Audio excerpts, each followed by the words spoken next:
Hey athletes, in this video we're going to explore our band squats. Now this particular exercise sequence is a primary hip stabilizer. It's something that we really strongly believe in terms of injury prevention as well as performance increases for sprinting and for jumping. So first thing that you'll need is a mini band. Now mini bands comes in different colors which are indicative of different tensions. Early on, I'm going to suggest that you go with a very light tension band and gradually build up to the highest resistance. Depending on the company or the band itself, recognize that they usually have some type of marker. So for this particular band, they've got 5 circles. All 5 of them are filled in, so this is 5 of 5 in terms of resistance. Green might have only 1 circle filled in, and it would be the lightest resistance. So what we're looking to do is to train the hip muscle to stabilize the knee position.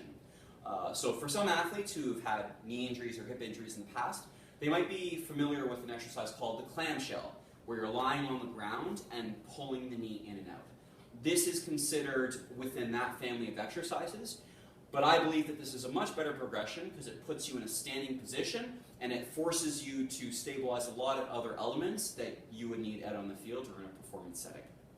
So with that, we'll take the band. We're going to go ahead and put both feet through the band and bring it up to above the knees.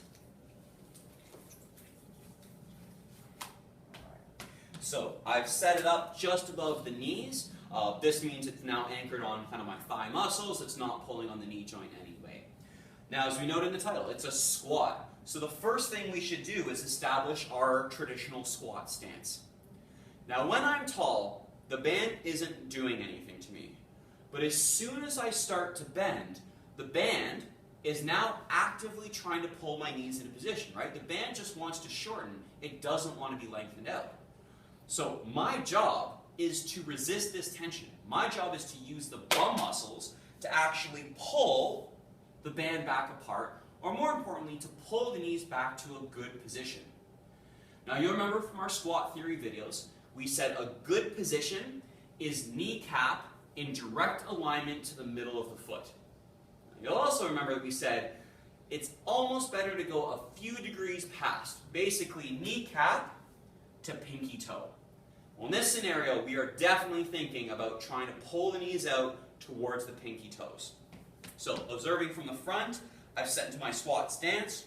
Right off the bat, I'm pulling those knees out. I'm activating my glutes, my bum muscles to engage in this position. And now I'm very slowly descending to a full squat and not letting them waver. Back up, and again, keeping those knees stable, steady, no wobble throughout. Observing from the sides, same thing. Make sure, initiate. Bum goes back, knees don't wiggle. All the way through.